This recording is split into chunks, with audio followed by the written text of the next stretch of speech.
horror story every single night. Brothers, today we are diving into a terrifying Korean horror film, The Ghost Station. The story begins in a late-night subway car. A woman, her head completely wrapped in bandages, sits in miserable silence, despairing over her failed plastic surgery. Sitting directly opposite her is a student. She radiates youth and beauty, though the young girl seems secretly unsatisfied with her own nose.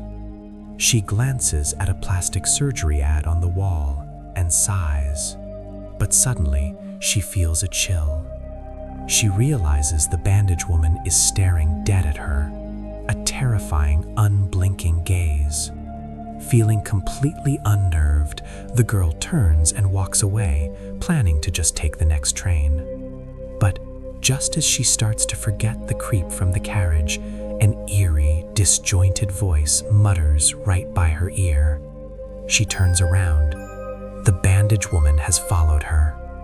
The girl immediately panics, her eyes darting around the empty platform. The girl hurries to the next platform to hide. She turns back to check, but unexpectedly the woman has vanished without a single trace. The frightened girl frantically looks around. She didn't expect to run into a total psycho playing a terrifying game of hide-and-seek in a deserted subway station. Suddenly, she realizes something even worse. The few people around her, they don't seem to notice the bandage freak at all. Hearing heavy, manic footsteps approaching, the girl hurriedly takes out her phone camera. She looks through the screen. Nothing. But the rapid footsteps are growing louder. She lets out a sudden scream. She finally realizes what the woman is holding. It's a cup of highly concentrated acid. She starts running wildly. The bandage freak chases closely behind, laughing with a twisted grin. Panting, the girl quietly hides inside a restroom stall and dials the police. But during the call, the officer on the line suddenly lets something slip. He asks if she's hiding in the restroom and mentions the female maniac's appearance. The girl's blood runs cold. She hadn't told the police the perpetrator's gender. Suddenly, a mocking laughter echoes from the phone.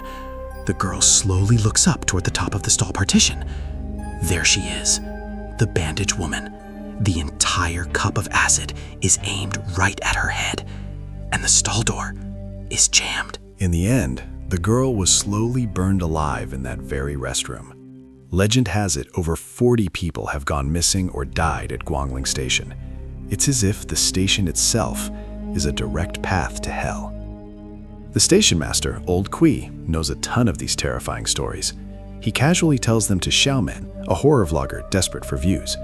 After posting the story of the bandage freak, her video goes viral.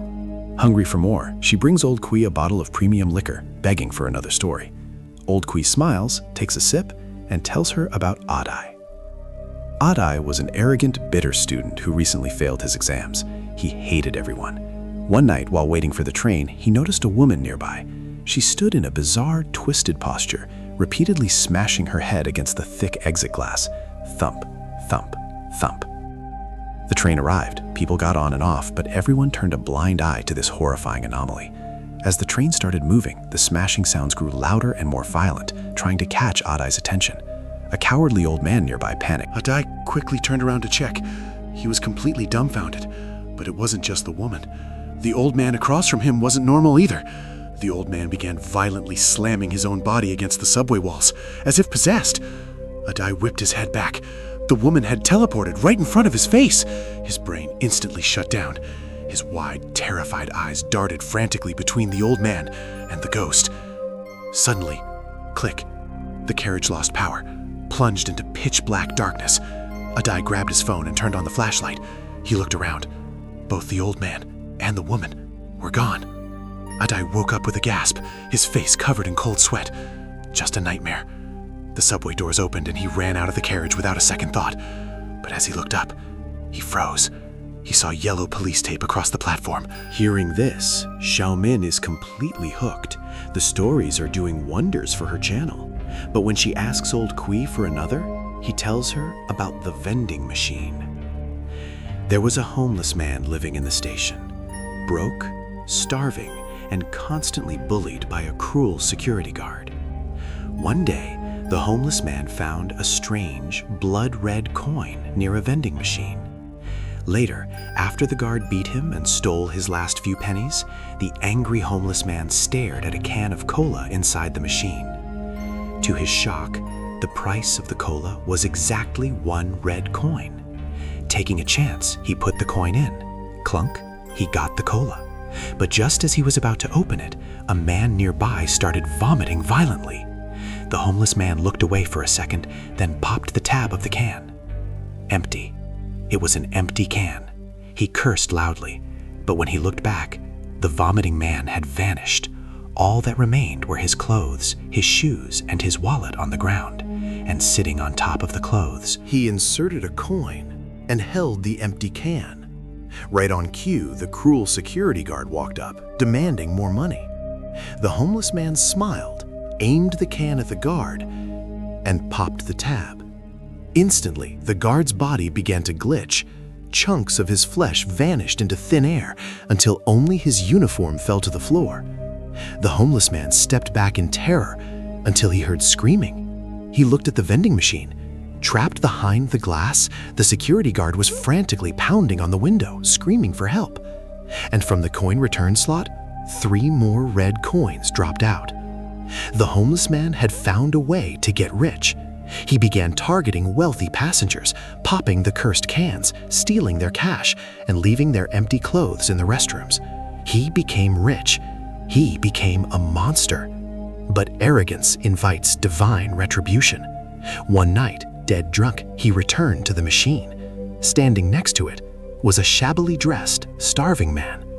The wealthy homeless man looked closer, feeling sick. Suddenly, he leaned over and vomited violently. The shabby man turned around. Thanks to these bizarre stories, Xiaomin's channel skyrockets. Jealous of her success, a rival beauty blogger named Lena decides to visit Guangling Station to do a live stream. While riding the subway, the train brakes hard. Lena grabs a handrail to steady herself, but her hand squishes into a glob of thick, unknown liquid. Disgusted, she wipes it off. But the next day, 3 deep red dots appear on her palm. A doctor dismisses it as a severe bacterial infection and gives her some ointment. But on her way home, the nightmare begins. A stream of dark, thick blood suddenly gushes from Lena's nose. It won't stop. Terrified, she rushes into a public restroom. She tries to wash her hands, but when she looks down at her palm, she screams. Tiny, deep black holes are opening up across her skin, dozens of them. Her scalp tingles with absolute horror. She locks herself in a stall, but the holes are spreading rapidly up her arms, covering her chest, moving up her neck. She wildly tears at her skin, dropping her medical ointment on the floor. Outside the stall, a fan recognizes her shoes and calls her name. "Lena, are you okay?" Lena screams for her to go away. Inside the stall, the agonizing transformation finishes. From those hundreds of deep holes in her skin, thick green. Xiaomin needs a grand finale for her channel. She investigates and discovers a horrifying secret. Guangling Station was built directly over the ruins of the Guangling cult's church. Decades ago, 40 cult members committed mass suicide to grant their leader eternal life. That's why the station demands human sacrifices. Xiaomin begs Old Kui for a way to meet the cult. Reluctantly, he tells her the rule. Exactly at 3:34 a.m., an unmarked train will arrive. Board it, and you will find them. It is 3:30 a.m. Xiaomin waits alone on the dead, silent platform. Suddenly, she hears a cat's meow. The platform lights flicker on. Sitting on a bench is a pale, middle-aged man wearing a clear cat carrier backpack. Right on cue, the rusty ghost train screeches into the station. Xiaomin boards the train. The man doesn't follow. He just sits on the bench. Relieved, she sits down. But when she blinks, the man is suddenly sitting directly across from her inside the carriage. She moves to another seat. He instantly teleports, sitting right in front of her again. His dead eyes are locked onto her. Xiaomin jumps off the train into the darkness. Meanwhile, back in the real world, the police arrive at Xiaomin's company. They speak to her boss, Ahao. They tell him something impossible. the station master your employee has been interviewing, Old Kuei, he died 3 years ago. Ahao's blood runs cold. He immediately drives to Guangling Station to save Xiaomin. As he stands on the empty platform, a dilapidated train pulls in. Ahao steps inside and finds an old walkie-talkie on the floor. He presses the button. Static hisses. Then, Old Kuei's voice echoes from the speaker. Old Kuei confesses the truth of his death. 3 years ago, he investigated a strange shadow on the tracks. A blood-stained ghost train appeared, trapping him inside. The train was boiling hot, melting the soles of his shoes. Looking out the window, he saw his coworker, Little Ma. But it wasn't Little Ma. It was Little Ma's severed head, being held high by a tall, dark figure in robes, the leader of the Guangling cult. Before Old Kuei could react, dozens of charred black hands burst through the floorboards of the train, slowly dragging him down into the steel floor. Back in the nightmare dimension, Xiaomin realizes her grave mistake. The underground church of the Guangling cult is a place you can only enter, but never, ever leave. The doors of the train lock. The engine roars. She is being taken away, chosen as the ultimate sacrifice to the cult leader. As the ghost train speeds deeper into the abyss, Xiaomin looks out the window. Standing on the platform, waving goodbye to her, is Station Master Old Kuei. But as the train moves further away, Old Kui's face begins to shift.